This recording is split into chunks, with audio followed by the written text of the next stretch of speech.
el objetivo fundamental de estas ruedas es doble. Una, lucir así como lucen, es decir, estar así tal cual, o ser subidas a la cumbre de un monte y ser arrojadas desde allí para que rueden, como el sol, para que rueden cordillera abajo, hasta caer, en el mejor de los casos, en un lago, en un río o en un sembrado, quizás mejor, ¿no? Porque es una medida, un ritmo de fertilidad también. Es decir, si esa bola de fuego, esa rueda de fuego, no encuentra ningún obstáculo, no se cae, rueda hasta el final, llega hasta su destino, se apaga en un lago, se apaga en un río o se deshace en un campo de trigo, por ejemplo, es señal de buena suerte y de buenas cosechas.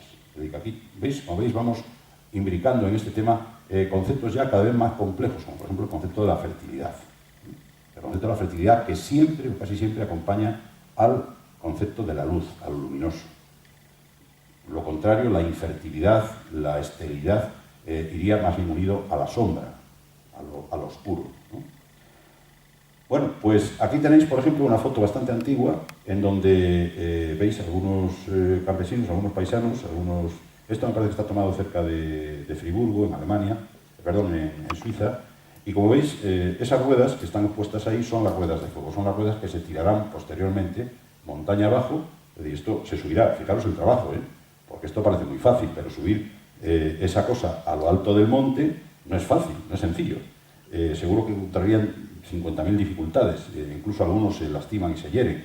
Por eso los que suben estas ruedas solamente son los elegidos, los jóvenes que en aquel año van a contraer matrimonio en el pueblo, y que teóricamente son los más fuertes, ¿sí?, dentro de la comunidad, y también los que más necesitan del poder de la fertilidad para poder tener hijos y que no se interrumpa la vida, Lo mismo que se ha interrumpido la luz con la puesta de sol, que no se interrumpa la vida. Bueno, pues estas luces, veis allá en el fondo, a ver si yo sé manejar este artilugio, ahí veis una que está colgando de un palo, como hemos visto antes. O sea que aquí tenemos los dos modelos fundamentales presentados. Los que van a rodar, montaña abajo, son ruedas en las que se embute paja, normalmente paja de la última cosecha, en lo que es la circunferencia y el perímetro de la rueda, y una vez que están en la parte del monte se encienden, se deja que prendan bien las ruedas y se tiran montaña abajo. Esto lo describe, como digo, George Fraser en su Rama Dorada, que es un libro que desde luego yo recomiendo aquí como bibliografía y que os recomiendo porque es un libro maravilloso, un libro desde luego muy extenso, es un auténtico no sé, tocho para leer, pero merece la pena. En la edición francesa que yo conozco tiene 4 tomos, la edición española, que está, me parece, en el Fondo de Cultura Económica, es un tomo grueso, de unas 1000 y pico páginas, pero yo, vamos, os lo recomiendo de todo corazón porque sé que encontraréis muchas de estas noticias y muchas de estas cosas sobre nuestras antiguas costumbres y sobre nuestros antiguos signos, ¿no? Aquí tenéis un ejemplo de rueda solar hindú. Me parece que es un templo de Angkor, no lo sé exactamente, pero como veis la disposición es la misma, ¿no? Es un signo solar, los rayos son los que representan el universo, allí están representados en estas pequeñas mandorlas de aquí, están representados los distintos dioses del panteón hindú, por ahí está descrito la creación del universo por Vishnu y la lucha del dragón de Indra con Yurta, con el dragón primordial. Es decir, todo esto no solamente es, como veis, es una rueda inmóvil, porque es una rueda esculpida en una pared, es decir, que esto no se mueve, pero da la sensación, por su propia estructura, sensación de movimiento, ¿no?, que es el movimiento solar, en definitiva. Ese es otro ejemplo. Bueno, aquí tenéis una representación de los antiguos cultos solares, es decir, el disco del sol, que sería este, es arrastrado por los caballos, por un carro, como veis está dispuesto en una estructura de carro, y va siendo arrastrado, no de cualquier manera, es decir, el circuito que sigue esta procesión o esta ceremonia siempre es el sentido contrario a las agujas del reloj, es decir, el sentido que sigue el sol en el universo, vamos, en el cielo, ¿no?, el sentido aparente, porque en realidad es la Tierra la que gira alrededor del sol, pero bueno, a efectos cultuales, lo que ocurre es que se describe el curso aparente del sol en el cielo. Entonces, necesita describirse así porque si no, no sería productivo. Es decir, si se describiese al revés, podría ser incluso negativo. Es decir, podría ser que el sol no volviese a salir más. para favorecer la salida del Sol, tiene que describir esa trayectoria, igual que hace el Sol en el cielo, ¿no? Aquí tenéis el carro de Trudon.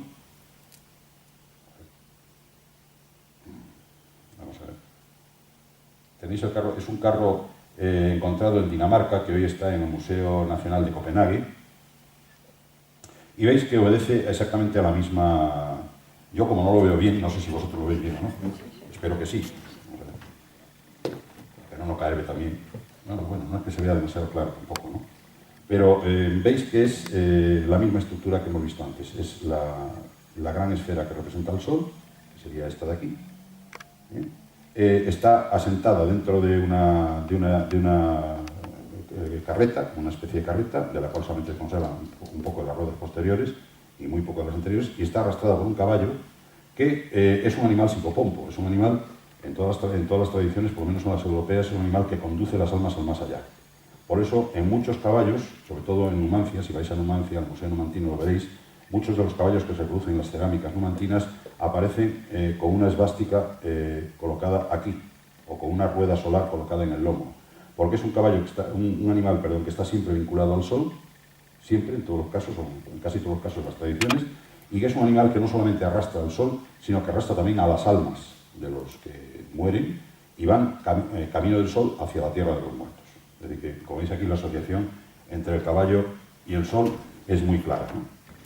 Hay otra, esta es de Dinamarca, pero tenemos una en España, concretamente en Albacete, en Calaceite. Esto es un incensario, un quemador de perfumes, que, como veis, tiene una doble representación solar. Una representación solar en la parte inferior, en donde están todos los anillos de las luminarias del universo, el caballo, como animal psicopompo, como animal que une el cielo y la tierra de los humanos con la tierra de los muertos y con la tierra de los dioses. Veis aquí en un nivel entre estas dos estructuras, y en la parte superior pues está el disco solar, lo que sería la Sonnenrad o rueda solar, ¿no?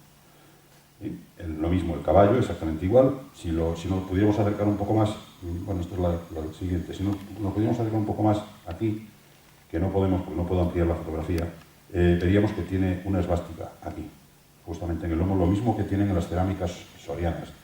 Yo recomiendo Soria, está relativamente cerca de aquí, el Museo Numantino es una de las joyas de nuestro arte, a pesar de que es un museo pequeño, tiene una exposición de cerámica verdaderamente increíble donde veréis todas estas cosas, ¿no? Veréis toda esta simbología y veréis sobre todo una cosa muy importante, cómo el signo llega a transformarse en símbolo.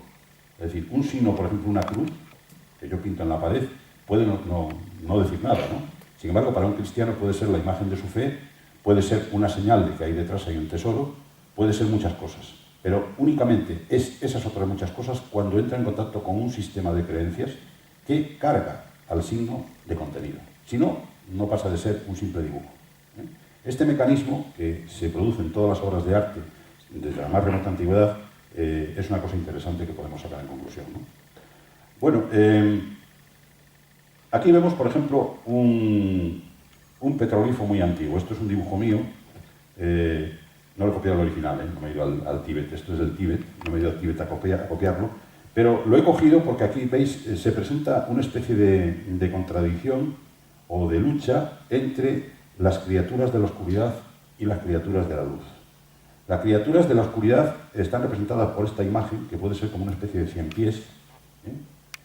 Los que hacían estos petroglifos sabían dibujar perfectamente. Tenemos que huir de esa idea más o menos preconcebida de que eran una especie de arrastrados que dibujaban así un poco, no sé, como les caía, ¿no? Los seres humanos así medio largos, medio raros. No, ellos sabían dibujar perfectamente igual que sabemos dibujar nosotros. Dibujaban muy bien, además. Y cuando dibujan esto, es que quieren dibujar esto. No es que les haya salido así, normalmente, ¿no? Es decir, que aquí tenemos un animal de la oscuridad, el 100 pies. Como veis, está rodeado de signos de protección, ¿eh? Estos pequeños signos que podrían parecer las huellas de las patas del 100 pies, son en realidad una cadena de signos o una especie de círculo de signos que lo rodea, no para protegerlo a él, sino para protegernos a nosotros de él. Este es un animal de la oscuridad, un símbolo de las tinieblas. Y como veis, está rodeado de estas esvásticas. Esto es muy antiguo, tiene 6.000 años antes de nuestra era.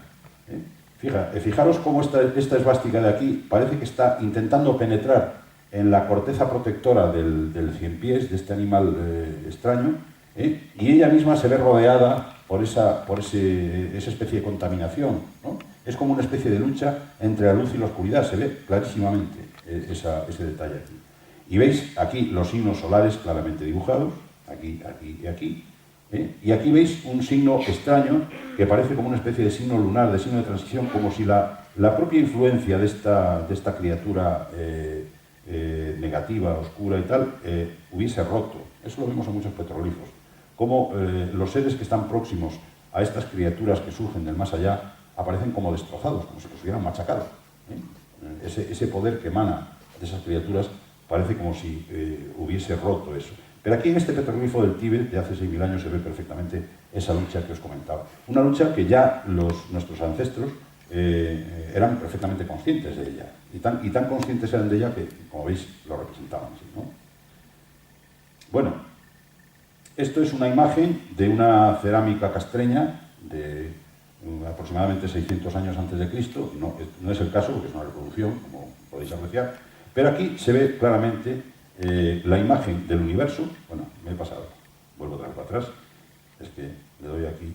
Mira, aquí tenemos, por ejemplo, esta especie de espiral doble, representa el gran río cósmico. El gran río cósmico no es otra cosa que el universo que nos rodea, ¿no? Esta panza ventruda del cacharro, que se semeja también, como si lo dijéramos de alguna manera, la panza o el vientre de la madre tierra, que es un vientre propicio, nutricio y productivo, que la madre tierra produce a sus hijos, está rodeado por este universo, este río universal, y está representado, pues, por estas figurillas que hay aquí, que parecen cometas, pero que en realidad representan al Sol en movimiento. Es decir, esta repetición de las figurillas indica que este Sol se desplaza a lo largo de todo lo que sería el vientre o el círculo máximo de esta representación universal, de lo que sería el universo. El propio color oscuro del cacharro no es tampoco accidental. Hay muy pocas cosas que sean accidentales o que ocurran porque sí. Normalmente en todas estas piezas, en todas estas representaciones, todos los factores tienen una explicación. Casi todos ellos. Por lo menos, cuando no encontramos una explicación es porque no la encontramos nosotros, no es porque no la tenga. Aquí el color oscuro del pote, del cacharro este, representaría también esa oscuridad primordial en la que se desarrollan todos estos acontecimientos solares, astrales y uránicos. Bueno, aquí tenemos lo mismo, ¿no? Como veis, estas pequeñas crucecillas de por aquí arriba representarían el cielo estrellado. Esto es la representación de ese gran río cósmico del universo que los celtas, los micénicos y otros pueblos de la antigüedad representaban precisamente mediante las espirales, mediante este tipo de dibujos. Y aquí tenéis las estrellas, ¿no? Es una representación del universo, en realidad, en un cacharro de barro. Bueno, aquí tenéis el gran cuenco de los Millares. Esta es una pieza magnífica que está en el Museo Arqueológico Nacional, actualmente cerrado en obras. Esperemos que cuando lo abran, en el mes de marzo, esta pieza vuelva a cobrar un lugar de honor, porque es una pieza auténticamente maravillosa en donde se resume todo esto que estamos diciendo, ¿no? Esto fue encontrado por el capataz de dos ingenieros alemanes que estuvieron excavando, Emilio y Luis Siret, a finales del siglo XIX, principio del siglo XX, estuvieron excavando en todo lo que es la comarca de los Millares y la comarca de Largar, en Almería, y descubrieron miles de piezas. Estuvieron durante toda su vida. Ellos eran capataces de una de las minas que hay en aquel territorio, pero en su rato libre se dedicaban a excavar y descubrieron nada menos que la cultura de los Millares y la cultura de Largar, es decir, dos de las culturas mayores de nuestra prehistoria, ¿no? 3.000 y 3.500 o 4.500 años antes de nuestra era. Pues bien, una de las cosas que descubrieron en la tumba número 15 de la necrópolis de los Millares es este cacharro. Es curioso, esto tiene varias cosas curiosas. En primer lugar, veis estos dos grandes ojos. ¿A vosotros qué os parece esto? Son dos ojos. Dos ojos. ¿Ojos de quién? Bueno, pues como se trata de que esto es un cacharro,